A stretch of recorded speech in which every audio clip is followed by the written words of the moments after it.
noite, que alegria receber cada um de vocês aqui. Nosso primeiro domingo na Betel do ano. Quem estava com saudade aí? Que bom que vocês estavam com saudade. Pessoal, a gente dá uma pausa sempre no nosso final de ano e nós podemos estar aqui. Espero que os nossos voluntários tenham descansado. Muito trabalho agora pela frente aí, esse ano de 2026. Vários sonhos que nós temos e projetos. E se você ainda não faz parte disso, eu convido você a fazer parte disso, de tudo que Deus está fazendo no nosso meio. Nós temos aí diversos voluntários, temos várias pessoas servindo domingo após domingo. Graças a Deus agora no nosso Kids lá, nós temos mais de 10 pessoas servindo lá no mesmo tempo. Então, graças a Deus que nós temos pessoas, mas nós precisamos de mais pessoas. Por isso, em fevereiro, nós vamos ter, assim como a Julie disse, nós vamos ter o nosso Start. Eu convido você para vir conhecer a nossa igreja. Nós vamos ter um café preparado assim, aquele café delicioso, café de manhã de hotel, para esperar você. E nós vamos estar, então, falando um pouquinho mais sobre a nossa igreja, aquilo que nós pensamos, aquilo que nós cremos, e também sobre o voluntariado. Porque nós estamos aqui como igreja? Nós estamos aqui para servir a Cristo, servir as pessoas que estão à nossa volta. E hoje também nós vamos dar início a uma nova série de mensagens, uma vida suficiente. Eu já preguei no livro, na carta de Filipenses, onde Paulo envia uma carta à igreja de Filipos, mas hoje nós vamos dar um outro sentido no mesmo livro. A Bíblia ela é maravilhosa por causa disso. E nós vamos, na primeira série eu falei sobre sentimentos, que também tem a ver um pouco com isso, mas hoje nós vamos falar um pouco mais na carta de Filipos, nós vamos falar um pouquinho mais sobre uma vida suficiente. Você é feliz com aquilo que você tem? É claro que a gente fala amém, que bom que vocês falaram amém, mas na prática, muitas vezes nós somos, parece que nada está bom para a gente muitas vezes, né? Às vezes é o trabalho que não está bom. Minha casa não está boa, preciso trocar, preciso mudar. É meu carro que não está bom. Parece que nós somos programados nos dias de hoje a sempre viver nessa insatisfação. A gente está insatisfeito, a gente vê jovens insatisfeitos. Hoje eu sou pai, né? E eu olho e penso, meu pai falava algumas coisas lá quando eu era criança, agora eu falo para o meu filho, né? Rapaz, eu só não falo que eu ia para a escola com um saco de arroz, né?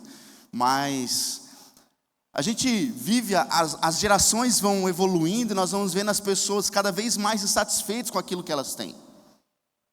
Antigamente, interessante isso, antigamente ter um Uno, 2 portas era algo, logo que lançou, né? Meu Deus, carro bom. Agora, meu Deus, você tem um Uno, você tem um carro desse estilo, já é algo mais, eu preciso ter um carro melhor, eu preciso ter uma casa melhor, eu preciso ter uma vida melhor. E eu não estou dizendo que é pecado, irmãos, a gente buscar crescer na vida. Não é pecado você fazer uma faculdade para você ganhar mais, um curso, você querer ter um salário melhor, não é pecado você querer viver uma vida melhor, viajar, tirar férias, comprar uma casa. Mas a grande questão é nós estarmos satisfeitos com aquilo que nós temos. Uma vida suficiente de eu olhar aquilo que eu tenho e pensar, não, isso é suficiente para mim. Por isso que pesquisas mostram, eu fui buscando esses últimos dias algumas pesquisas e mostram que 10% dizem estar totalmente satisfeitos. Isso no Brasil é uma pesquisa feita por Abbott Brasil mais um ali. Eles vão dizer que 10% dizem estar totalmente satisfeitos com a vida que vivem. Então, 10% de toda a população diz estar satisfeita. Eu estou satisfeito com aquilo que eu tenho. Essa é a grande realidade, e 90% está insatisfeita. Muitos ainda sentem inseguros com a sua própria realidade, com relação a pessoal, com relação aos relacionamentos, com o futuro. E isso revela, irmãos, algo muito, muito interessante. Nós podemos ter muitas coisas, mas ainda nós não vamos encontrar satisfação. Nós não vamos estar satisfeitos. Essa semana eu estive assistindo uma palestra E o rapaz estava dando a palestra, não era sobre igreja, não era sobre...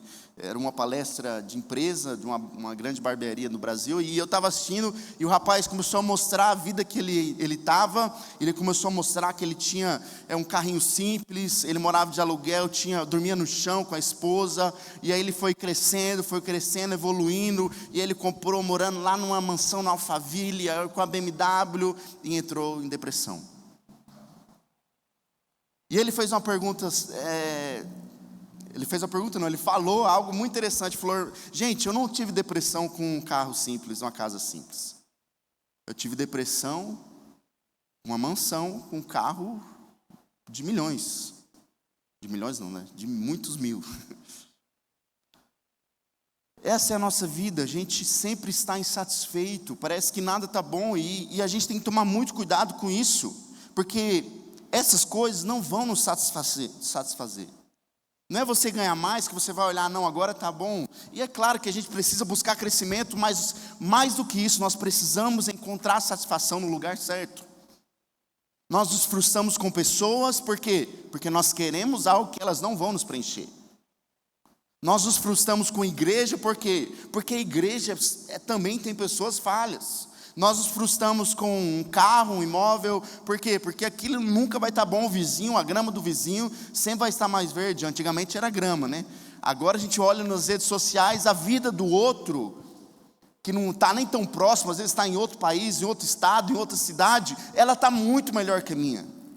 E a gente vive nesse mundo de comparação, porque fulano comprou isso, porque ciclano fez isso, e aí a gente vai ficando doente. Essa doença que entra no nosso coração, a doença da insatisfação, e a gente começa a entrar em depressão, nós começamos a entrar, e eu não estou dizendo que é pecado entrar em depressão, nós devemos cuidar, nós devemos ir atrás, mas essa correria da vida, onde eu cheguei num lugar que eu tanto sonhava, mas aqui não está bom para mim, eu preciso ir além, e aí a gente vai indo, e nunca está bom. E a pergunta que eu quero fazer para você, será que... Eu quero fazer muito essa pergunta para vocês, irmãos. Será que o problema é a vida que temos ou onde colocamos a nossa esperança? Onde está o problema? Será que o problema está realmente que meu carro é assim, minha casa é assim, meus filhos são assim, minha vida é assim?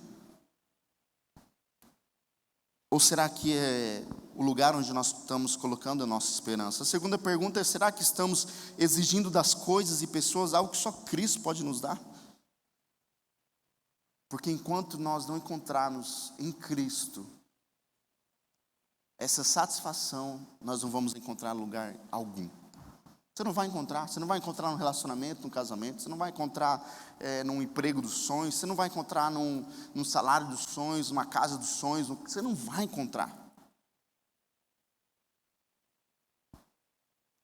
E nós vamos estar falando na carta de Paulo à igreja de Filipos, o livro de Filipenses. Eu quero trazer algumas imagens aqui para os irmãos. Essa é um exemplo aí da realidade da cidade de Filipos, né, que está hoje na Grécia. Filipos era uma colônia romana.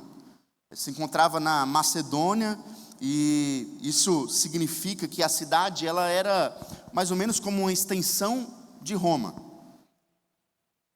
Então, basicamente seus cidadãos tinham alguns privilégios a mais do que outros e outras cidades. Até mesmo as leis, os costumes, a língua, a mentalidade, eles eram romanos. Então eles estavam numa região que não era Roma, mas eles tinham, a língua deles era a língua dos romanos, os costumes, a mentalidade. As pessoas, elas encontravam essa segurança na cidadania que eles tinham. A gente mora em Filipos.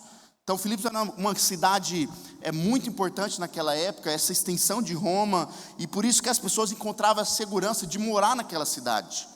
Mas sabe o que é interessante, irmãos? Paulo vai dizer, né, que nossa cidadania, porém, está nos céus. Então, aquelas pessoas que buscavam essa segurança indo para a cidade de Filipos, sabe aquela cidade do momento, que você vai para lá e você vai ficar rico? A gente escuta isso muito de Balneário Camboriú, né? Tipo, você vai para Balneário, lá é o lugar de ganhar dinheiro. Você vai vender água, você vai ficar milionário. Você vai vender espetinho na rua, você vai ficar muito rico. Então a realidade de Filipos era essa, vocês tinham uma segurança indo para lá, morando lá. E Paulo então ele está dizendo àquela igreja no capítulo 3, versículo 20, olha, que a nossa cidadania, dizendo para aquela igreja, não está na Roma, não está morando em Filipos, está nos céus. Irmãos, o cristão, ele não é deste mundo. O cristão, o discípulo de Jesus, ele está aqui de passagem.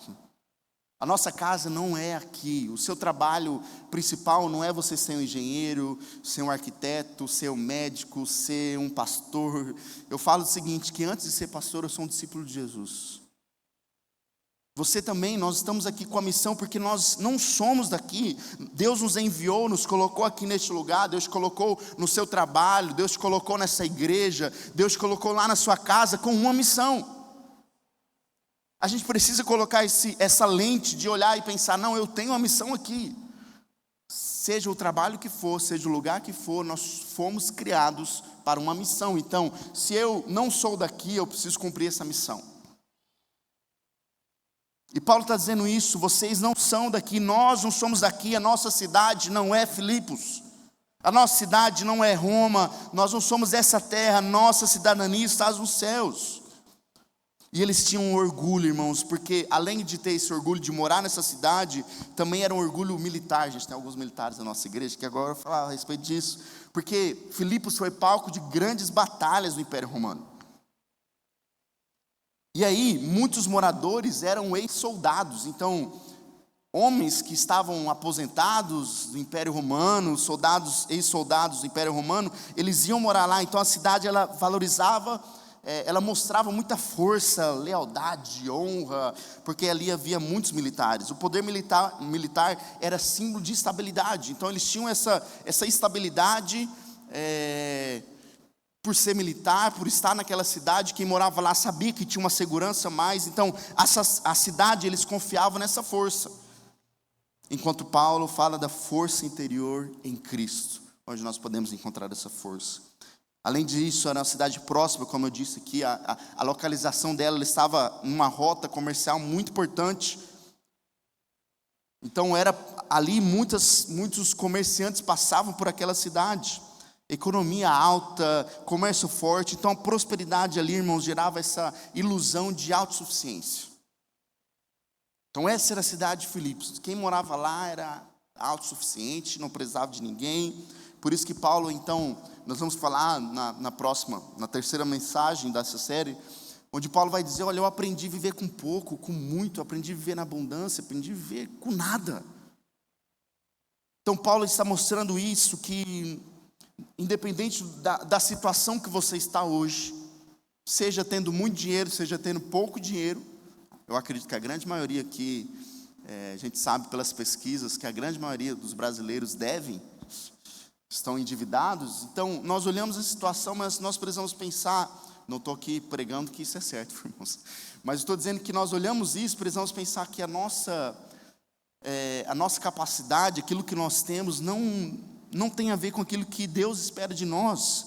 Por isso que Paulo ele vai dizer isso. Outra coisa, irmãos, ela era uma cidade religiosa, mas sem, normalmente, aquele contexto, a gente sabe na Bíblia, a gente vai ver cidades religiosas, onde o judaísmo era muito forte, mas aqui não. Aqui o que acontecia, não tinha, por exemplo, sinagoga em Filipos. Os irmãos vão ver lá em Atos 16, quando Paulo vai plantar a igreja de Filipos, para onde que ele vai? Para um rio. Ele vai na beira, sai um pouco da cidade, vai para um rio, porque não tinha sinagoga, como era costume de Paulo ir nas sinagogas onde ele passava. Predominavam, irmãos, as crenças pagãs e o culto ao imperador, assim como o Império Romano pregava muito isso. Então essa cidade estava virada nisso. As pessoas tinham religião, mas não tinham a satisfação, não tinham uma vida suficiente. Por isso que Paulo vai dizer para aquela igreja, em Filipenses capítulo 2, versículo 7, antes mesmo se esvaziou. Aquela cidade que era orgulhosa, aquela cidade que achava que tinha tudo, Paulo está dizendo o seguinte, olha, o próprio Jesus, lá em Filipenses capítulo 2, o Rei dos Reis se esvaziou e se humilhou. Então, diante do orgulho de vocês de estarem nessa cidade, de estarem nessa região, de terem dinheiro, de ter esse status de pessoas seguras, da autossuficiência, que a gente não precisa de ninguém. Então, eles achavam isso: nós não precisamos ajudar ninguém, nós não precisamos fazer nada, porque nós somos autossuficientes, nós não dependemos de ninguém. Paulo está dizendo o seguinte: o mesmo Jesus, o Deus, o Rei dos Reis, ele desceu e se humilhou. Aquele que não depende de ninguém, veio para servir. Essa era a realidade da igreja de Filipos, da cidade de Filipos. Agora entra a questão da igreja de Filipos. A primeira coisa, foi a primeira igreja fundada por Paulo na Europa. Nós vamos ver, por exemplo, quando Paulo chega na cidade de Filipe, ele fica alguns dias ali. Outra coisa, nascem ali, nesse momento de fundação da igreja, nascem meio a conversões improváveis. Lá em Atos capítulo 16 vai dizer o seguinte: que no sábado saímos da cidade, fomos à margem do rio, onde esperávamos encontrar um lugar de oração. Sentamos-nos e começamos a conversar com algumas mulheres ali reunidas. Uma delas era uma mulher temente a Deus chamada Lídia. Ali começa então a história de Lídia, uma mulher empresária muito rica. O texto vai dizer que ela, além dela ser temente a Deus, ela era comerciante de tecido. Então era uma mulher muito bem sucedida, assim como a maioria da cidade de Filipos. Mas ali naquele momento ela tem um encontro com Jesus. Quando Paulo começa a pregar, o Senhor lhe abriu o coração e ela então aceitou aquilo que Paulo estava dizendo. Foi a primeira conversão, Paulo na beira de um rio com mulheres. Uma mulher muito importante decide entregar a sua vida a Jesus. Outra conversão também que nós vamos ver, de alguém muito improvável, foi aquela jovem escravizada, uma jovem que era escrava. E versículo 16 vai mostrar que certo dia, enquanto íamos ao lugar de oração, veio ao nosso encontro uma escrava, possuída por um espírito qual ela predizia o futuro. Com suas adivinhações, ganhava muito dinheiro para seus senhores. Que, irmãos, abre parênteses, né? A gente vê profetas, eu não estou dizendo aqui que todo mundo é assim, né? Mas uma mulher que estava endemoniada, predizia o futuro e ganhava dinheiro com isso. A gente está vendo tantos pastores que fazem isso, que falam de um futuro, de algo que vai acontecer, e a gente pensa: nossa, que profeta de Deus. Não estou dizendo aqui que todos não são de Deus. Eu confio e acredito que há pastores, profetas que dizem que Deus coloca no coração através de sonhos. Deus pode fazer o que Ele quiser, mas aqui era uma realidade de uma mulher que usava essa escrava que estava possuída por um espírito para dizer o futuro.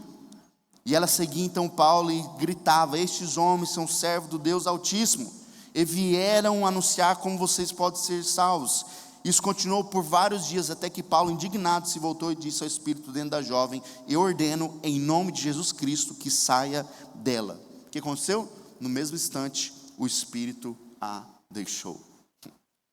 Aquela cidade começou a vivenciar coisas sobrenaturais, o poder de Deus na vida daquela mulher. Aquela mulher que era uma escrava, endemoniada, aquela mulher que estava presa naquilo, ela então começa a seguir a Jesus, a servir a Jesus. Outra coisa, irmãos, nós vamos ver a terceira conversão do carcereiro romano e da sua família também. Porque acontece, quando Paulo expulsa aquele demônio daquela mulher, os donos daquela escrava, eles começaram a perseguir Paulo, porque mexeu no bolso, né? Eles ganhavam dinheiro em cima disso.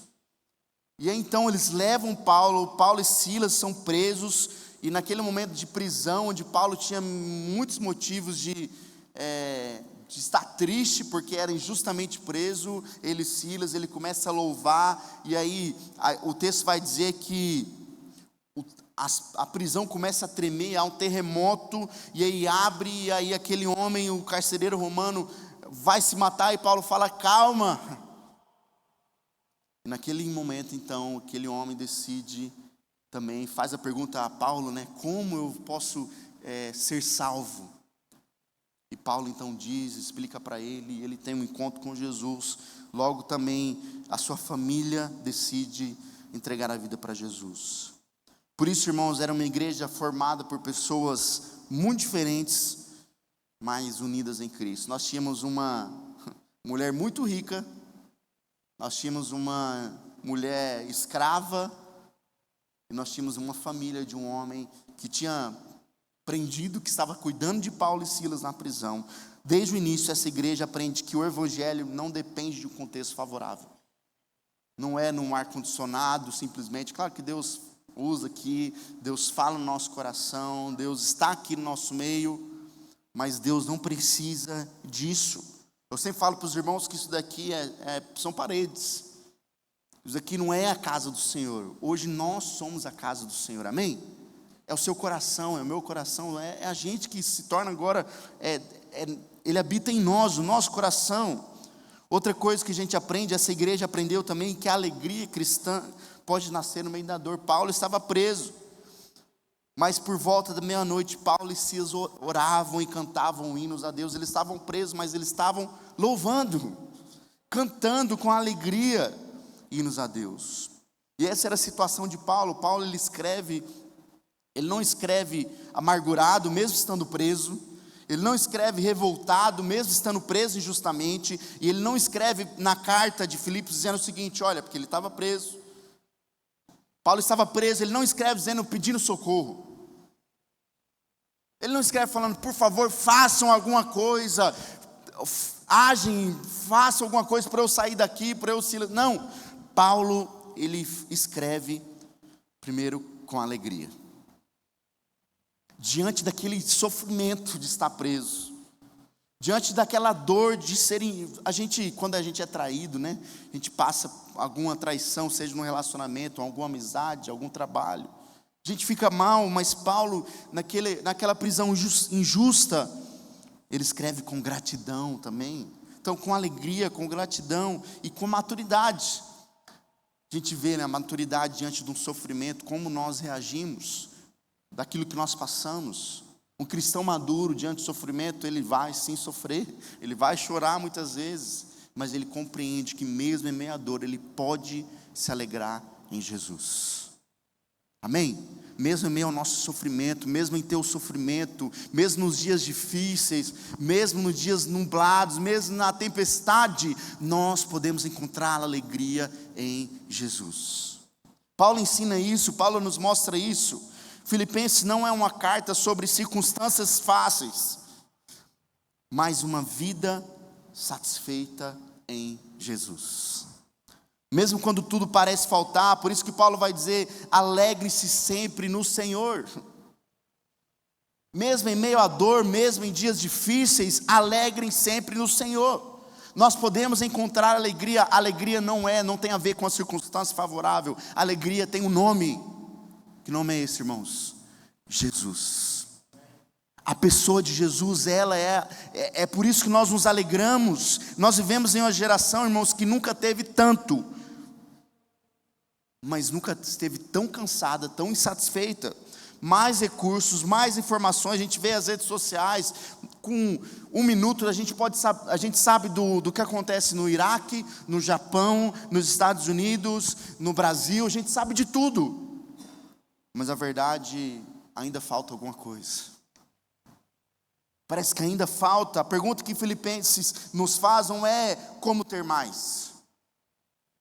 Filipenses não está nos ensinando como que você vai prosperar no seu ano de 2026. Filipenses e a Bíblia, ela não vem... Deus nos deixou a Bíblia para nos ensinar como a gente vai ser próspero, mas sim... Onde está a sua suficiência, nós podemos encontrar na palavra de Deus, a pessoa de Jesus. É isso que Paulo está nos mostrando, que não é diante de uma situação favorável, mas sim na pessoa de Jesus. Paulo, ele escreve essa carta dentro de uma prisão, mas vou dizer para os irmãos, talvez ele está muito mais livre do que muitos que estão aqui nessa noite. Ele estava preso. Irmãos, sabe essa insatisfação que nós temos muitas vezes? Isso é uma prisão.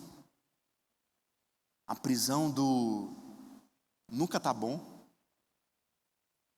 Que dia difícil. Eu não estou dizendo aqui que todo dia precisa ser fácil.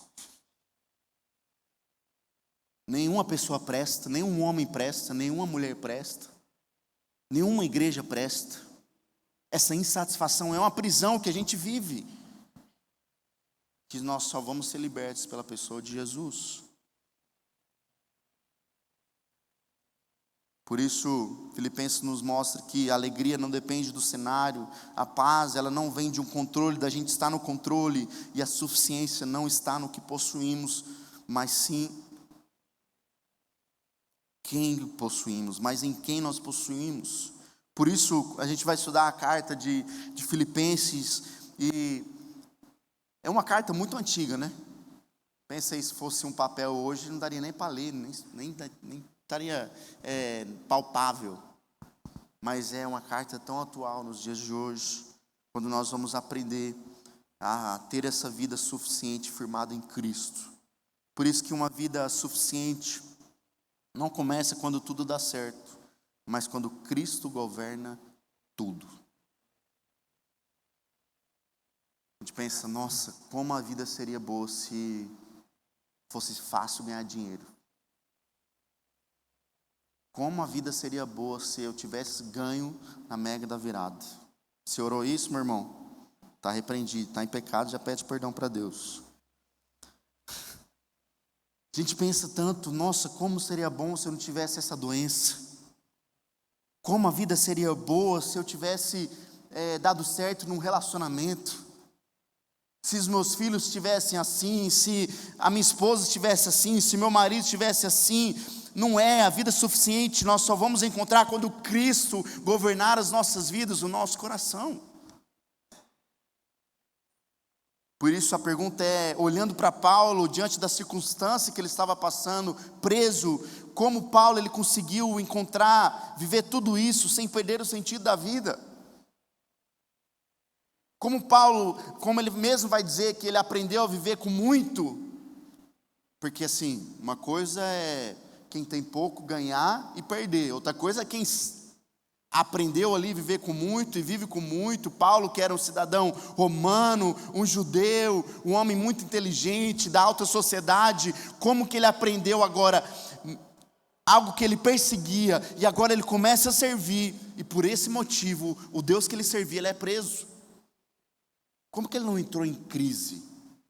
Talvez sim, ele entrou em crise na sua mente, alguns questionamentos com Jesus, mas é nítido que a gente vê que Paulo nos mostra que ele tem um sentido, a vida dele tem um propósito, que vai além de um sentimento de tristeza, que vai além de um sentimento de medo, que vai além diante de uma frustração que ele teve, que vai além de um relacionamento quebrado que ele teve, que vai além de tudo isso. Paulo escreveu Filipenses preso, mas pleno. A cidade de Filipos era uma cidade livre, rica, orgulhosa, mas vazia. E sabe, irmãos, o que explica essa diferença? É que Paulo, ele não encontrou essa satisfação. Paulo não encontrou a satisfação em um cenário ideal, mas em uma pessoa suficiente, Cristo. Ele não encontrou a satisfação nessa vida. Nossa, eu estou completamente satisfeito porque agora eu tenho o carro do ano, a casa do ano, o relacionamento perfeito. Não. Mas Paulo encontrou na pessoa, na própria pessoa de Jesus. Por isso, irmão, nós vamos ver que Filipenses 1 nos apresenta o Cristo que satisfaz. Primeira coisa, o Cristo satisfaz mesmo quando as circunstâncias são difíceis. Mesmo naquela situação, o texto vai dizer, Paulo dizendo, quero que saibam, irmãos, enviando a carta, que tudo que me aconteceu, diante de todas as circunstâncias, de eu estar preso, do meu espinho da carne, que nós vamos ver que Paulo tinha, da crise que Paulo estava passando, tem ajudado a propagar as boas novas. O motivo, Paulo está dizendo, olha, eu tenho motivo. Existe um propósito diante de tudo isso que eu estou passando. Tudo me aconteceu, tem ajudado a propagar as boas novas, pois todos aqui, incluindo toda a guarda do palácio, sabem que sou preso por causa de Cristo. O motivo, irmãos, o seu sofrimento, eu não estou dizendo que é Cristo, por isso que a gente sofre, mas o propósito da gente passar dias difíceis, dias alegres, precisa ser a pessoa de Cristo. E Paulo vai dizer, por causa da minha prisão, a maioria dos irmãos aqui se tornou mais confiante no Senhor e anuncia a mensagem de Deus com determinação e sem temor. No primeiro ano que eu estava aqui em Cascavel, Eu vou compartilhar, eu não pedi autorização para essa pessoa, já peço perdão, né? Mas no primeiro ano que eu estava aqui em Cascavel, eu fui fazer uma visita para o irmão Maurílio, não sei se ele vai lembrar, ele estava no hospital, acho que ele estava fazendo uma cirurgia, fez uma cirurgia, eu fui fazer uma visita lá, e ele estava totalmente, os irmãos sabem da situação que ele tem, o problema que ele tem nas pernas, isso aí, muitos anos que ele tem lutado por isso, dificuldade de andar. E eu fui lá no hospital fazer uma visita para ele, ele falou o seguinte, eu cheguei lá, ele me falou algo que mudou totalmente a minha perspectiva da visita. Ele falou, pastor, eu estou pregando aqui para esse rapaz aqui do lado, porque se Deus me trouxe aqui, eu acho que tem um propósito. Eu estou falando de Jesus para tal pessoa, para a enfermeira, ele começou a falar ali, que o propósito dele é aquele rapaz que estava ali do lado, a gente já orou para o rapaz que estava ali do lado. É nessas circunstâncias, irmãos, que Deus nos coloca, que nós precisamos entender, existe um propósito aí.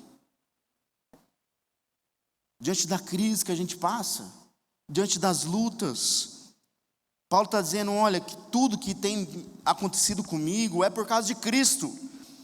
Por isso que Cristo satisfaz a gente, quando a gente coloca, quando a gente compreende, coloca essa visão, esse olhar agora dos dias ruins, dos dias bons, tudo é por causa de Cristo, a gente compreende que mesmo quando a gente estiver triste, mesmo nos dias difíceis, em Cristo nós podemos encontrar satisfação.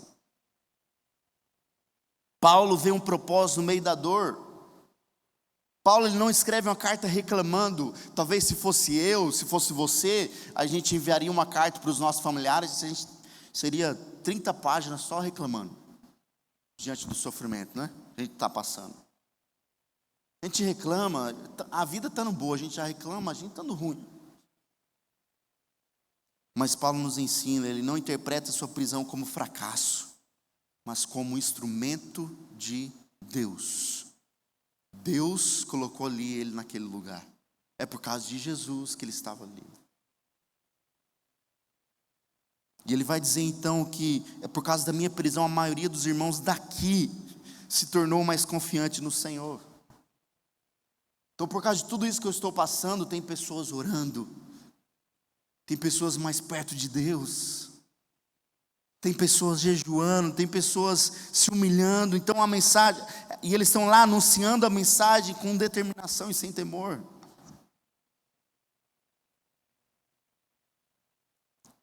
As correntes não impediram o evangelho. Não foi porque Paulo estava preso que ele deixou de pregar, ele continuou diante do sofrimento. O sofrimento não anulou o propósito. O sofrimento, irmãos, que a gente passa não pode anular a nossa missão, do porquê nós estamos aqui. A dificuldade se tornou um testemunho, então a dificuldade que você está passando hoje precisa se tornar um instrumento de Deus para alcançar outras pessoas. Cristo satisfaz porque dá sentido à dor, até mesmo em meio à dor. Isso é a loucura do Evangelho. Cristo satisfaz porque Ele dá sentido à dor. Há um propósito. John Piper vai dizer o seguinte, que Deus está sempre fazendo 10.000 coisas na sua vida e você talvez perceba 3. É nítido isso. A gente vai pensar nas coisas que Deus fez nas nossas vidas no ano de 2025. Você vai pensar nas coisas maravilhosas, né? Você vai pensar no emprego melhor que você arrumou, você vai pensar no carro que você trocou, você vai pensar nas coisas boas. Mas vamos falar, é em tudo que Deus está cuidando de nós. É em tudo, é nos detalhes que Deus está agindo nas nossas vidas, até mesmo na dor. Onde você talvez vê dificuldade, vê atraso, Deus pode estar trabalhando isso na sua vida, no seu coração. Lutas que a gente passa, que Deus quer tratar as nossas vidas. Por isso que lá nós vamos ver, se não me engano o autor de Hebreus vai dizer que o pai que corrige o seu filho, Deus nos ama e Ele corrige para o nosso crescimento.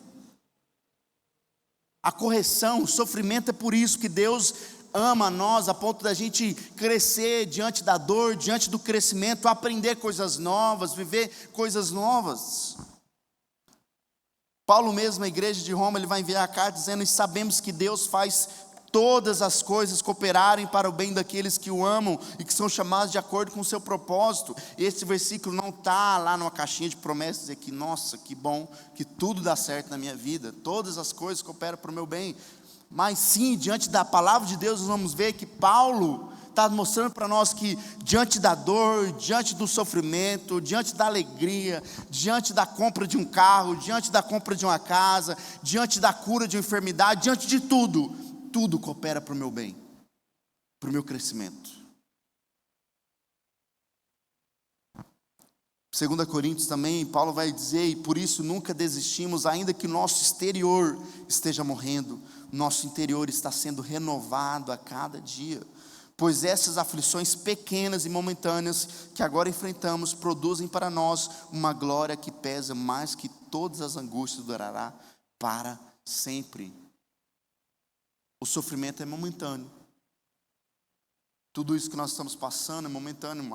Uma dificuldade na saúde, uma dificuldade financeira, isso é momentâneo. Por quê?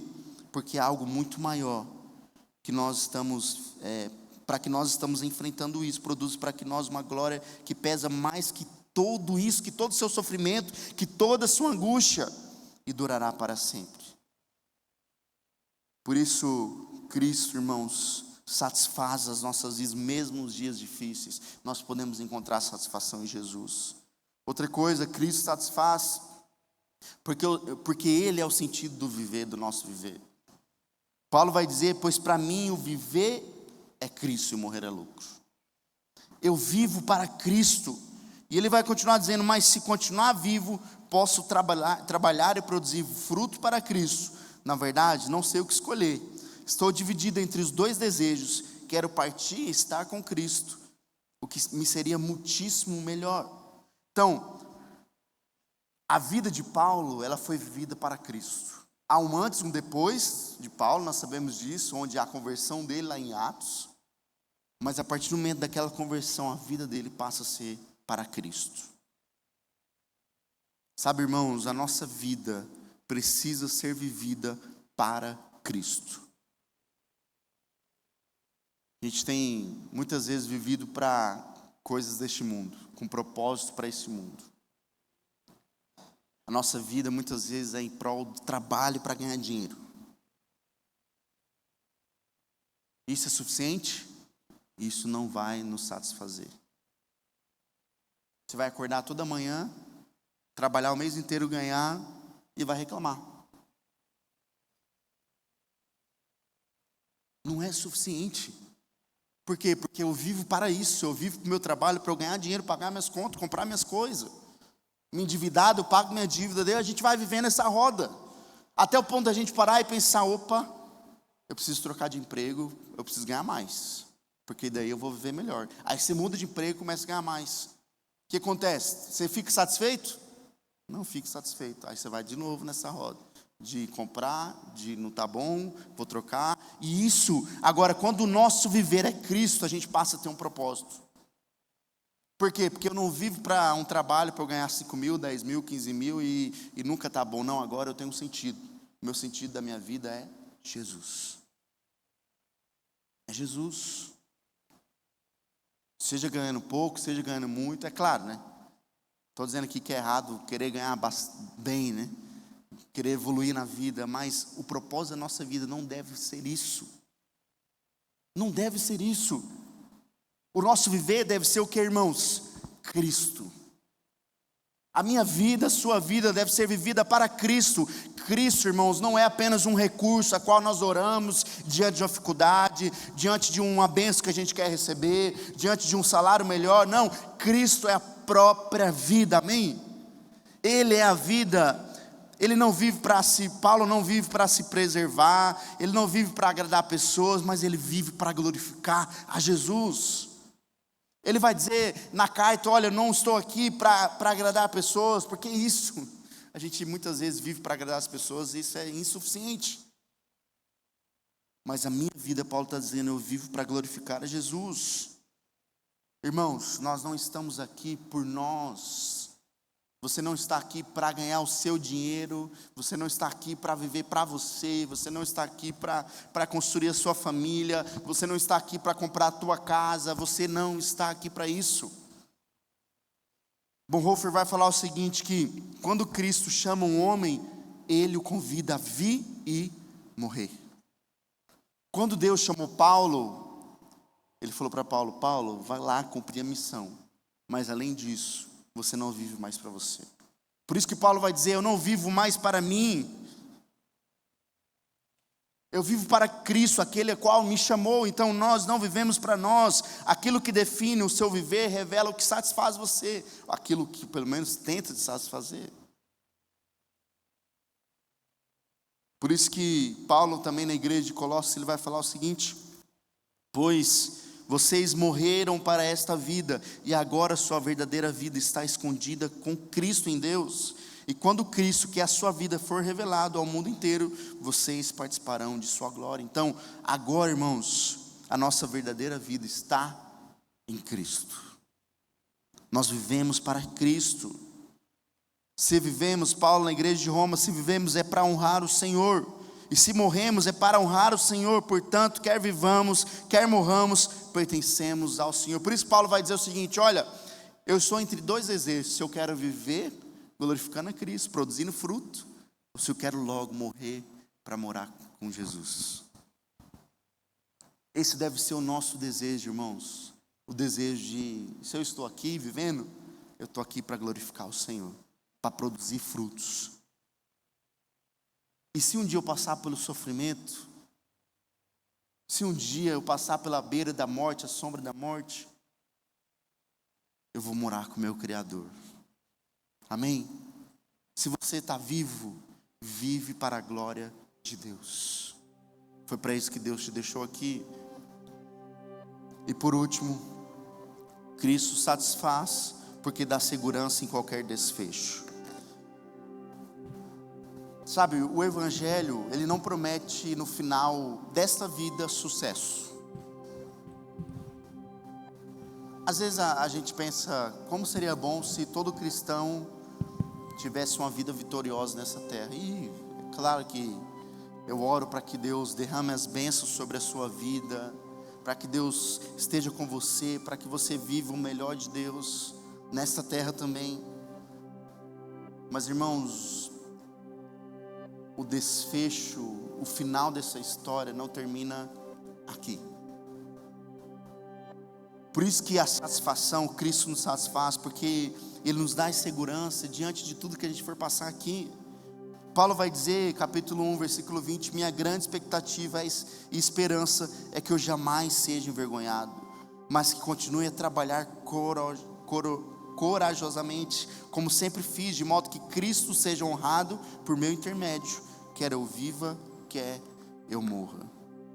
Sabe, o final da história não importa se a gente vai ser vitorioso diante de um problema de saúde, a gente ora por isso. Se a gente vai trocar, passar no concurso, se a gente vai receber o nosso filho e ver nosso filho entregar a vida para Jesus, tudo isso nós esperamos e nós oramos por isso. Mas sabe, não é isso que vai nos satisfazer, porque quando nós encontramos a satisfação em Jesus, não importa o final da história. Por quê? Porque a história não termina aqui. Quer eu viva, quer eu morra, a eternidade nos espera, amém, irmãos? Por isso a nossa cidadania não está aqui nessa terra, está no céu. Paulo nos mostra que essa vida não satisfaz, Cristo satisfaz, porque com Ele nós estamos seguros, seja em qualquer cenário nós estamos seguros. Paulo não sabe qual será o resultado de sua prisão, Paulo não sabia, ele estava escrevendo ali, mas ele sabe quem estava no controle da vida dele, quem governava a vida dele. O contentamento de Paulo não vem da certeza do futuro, porque Paulo está dizendo, olha, não sei se eu vou viver ou se eu vou morrer. Sabe aquele filme da Era do Gelo? A gente vai viver, a gente vai morrer. Então Paulo está naquela, eu não sei para onde eu vou, eu não sei se eu vou continuar preso, se eu vou ser liberto, eu não sei, mas sabe o que importa? É que eu quero viver para Cristo, porque só Ele pode me satisfazer. Se viver Cristo, se você viver, que Cristo seja glorificado. Cristo seja glorificado em qualquer cenário. Descanse no Senhor. Quando Cristo é suficiente, o coração encontra paz, mesmo sem resposta. Sabe aquele dia que a gente ora, a gente espera, Deus, faça alguma coisa. Mesmo nesse dia que Deus não faz, que a gente acha que Ele não está fazendo. Mesmo no dia que a gente ora e parece que nossa oração não passa do teto. Mesmo no dia que parece que nada. Não, nós encontramos satisfação em Jesus.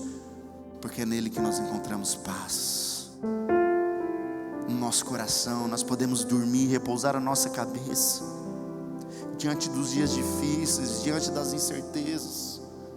Porque é Cristo que governa as nossas vidas, o nosso coração. Provérbios, Salomão vai dizer que confie no Senhor de todo o seu coração. Não dependa do seu próprio entendimento. Confie no Senhor. Busque a vontade dEle em tudo que você fizer. E Ele mostrará o caminho que deve seguir. Então, não se apoie no seu entendimento. Não se apoie na sua força, naquilo que você pode fazer. Mas sim em Jesus. Mas sim no Senhor, a qual nós podemos descansar, repousar, encontrar satisfação nele. Ele que mata a nossa sede, Ele que mata a nossa fome. É em Jesus que nós encontramos. Filipenses 1 nos mostra que Cristo satisfaz o sofrimento.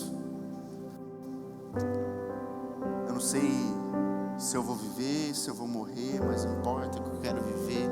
Se eu for viver, eu quero viver para glorificar o Senhor. Se eu vou morrer, eu vou morrer e vou morar com Jesus.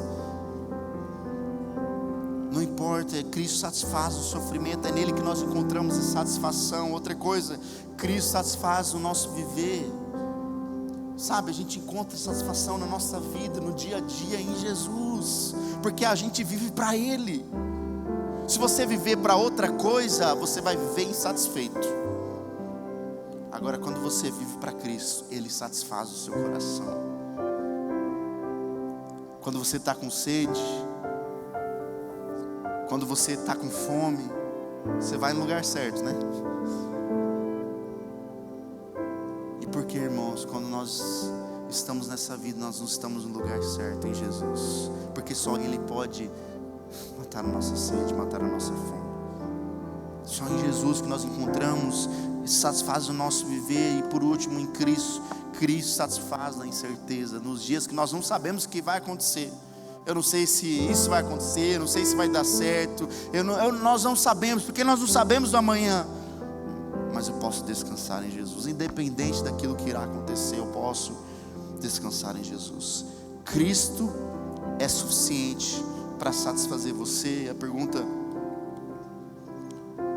Cristo é suficiente para satisfazer você em qualquer cenário da sua vida? Cristo é suficiente? Ou você precisa de mais alguma coisa? Só Jesus não está bom, eu preciso de mais alguma coisa, Felipe. Algo de errado aí. Porque Cristo, Ele precisa ser a pessoa mais importante, a coisa mais importante. O que você tem é Cristo. Isso basta. Por isso que Paulo vai dizer: a tua graça, que, irmãos, me basta. É tudo que eu preciso. O Senhor é tudo que eu preciso. Essa deve ser a nossa oração, irmãos. Essa deve ser a nossa oração. A gente deve orar assim, muitas vezes pedindo por socorro, por cura, para Deus nos ajudar a tomar uma decisão nos nossos relacionamentos. Sim, a gente deve orar, mas acima de tudo isso nós devemos orar: Deus, governa meu coração, porque só em Ti eu encontro a satisfação, só em Ti eu encontro o descanso, só em Ti eu encontro aquilo que pode matar a minha sede, aquilo que possa saciar a minha fome. C.S. Lewis vai dizer o seguinte, que se encontramos em nós um desejo que nada neste mundo pode satisfazer, a explicação mais provável é que fomos feitos para outro mundo. Se neste mundo que nós estamos vivendo a gente não encontra nada que vai nos satisfazer, a grande questão é que há algo muito maior para o qual nós fomos chamados. Nós não somos deste mundo. Para refletir e praticar, primeiro, Cristo satisfaz quando acreditamos que Ele age até nas circunstâncias difíceis. Amém? Cristo nos satisfaz mesmo nos dias difíceis, mesmo nos dias nublados, mesmo nas tempestades. Nós encontramos a satisfação em Jesus.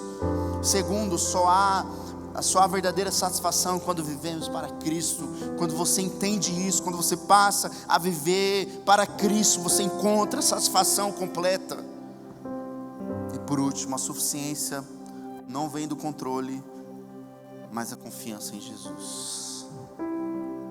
Amém? Vamos cantar? Se coloque de pé no seu lugar.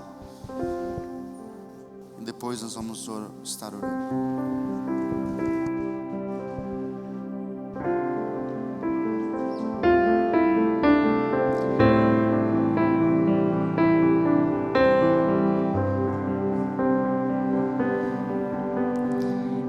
Existe um rio, Senhor, que flui do teu grande amor, águas que correm do trono, águas que curam, que limpam.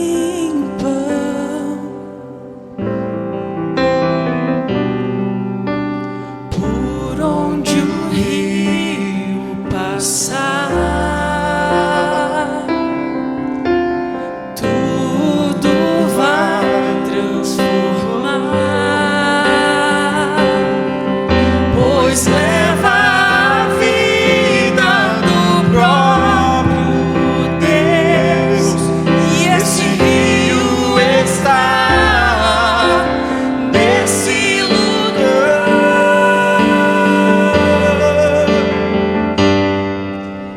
Quero beber do teu rio, Senhor.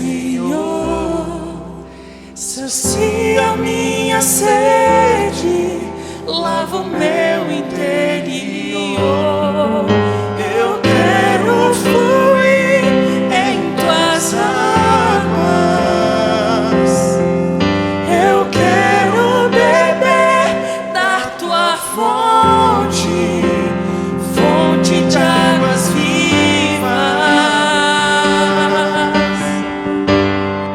Tu és a fonte, Senhor.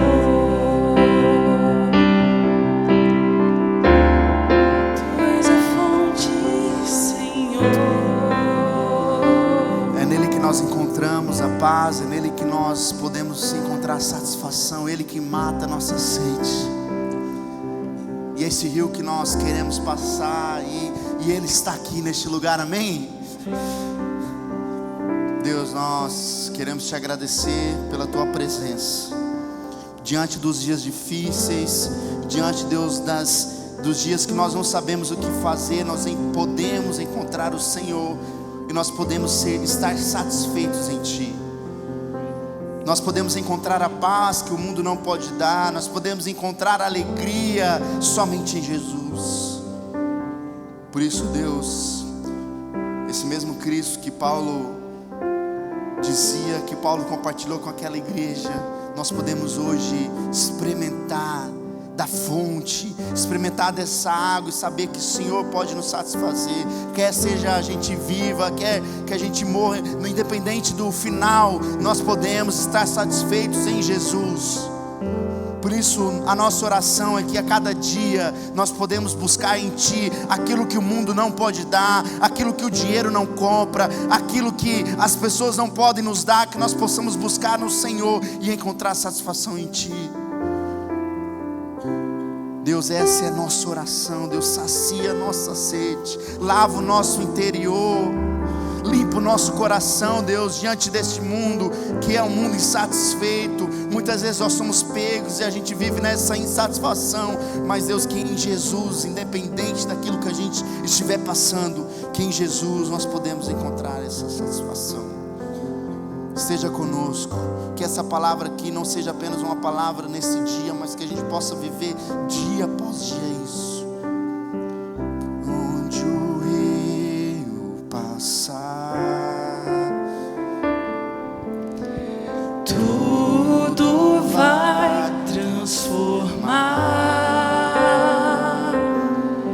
pois leva a vida próprio Jesus. do próprio Deus, esse rio está neste lugar. Vamos dizer: quero beber. Quero beber Faça essa oração neste momento. do teu rio. Deus, nós queremos experimentar, estar satisfeitos em Ti. Sacia minha sede, lava o meu interior.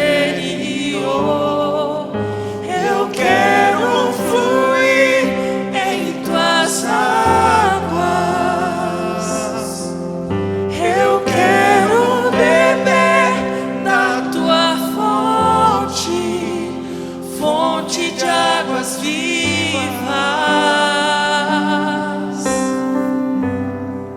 Tu és a Fonte, Senhor. Ele é a própria fonte, amém? Tu és a fonte, Senhor. Deus, obrigado por essa celebração, obrigado por tudo que nós vivemos, aquilo que nós cantamos, as palavras que nós ouvimos. Obrigado, Deus, pela Tua presença. Obrigado por essa igreja, esse ano que está se iniciando. E a nossa oração, Deus, que aqui continue sendo tudo sobre Jesus. Que a cada dia a palavra seja pregada, cada dia a palavra seja ensinada.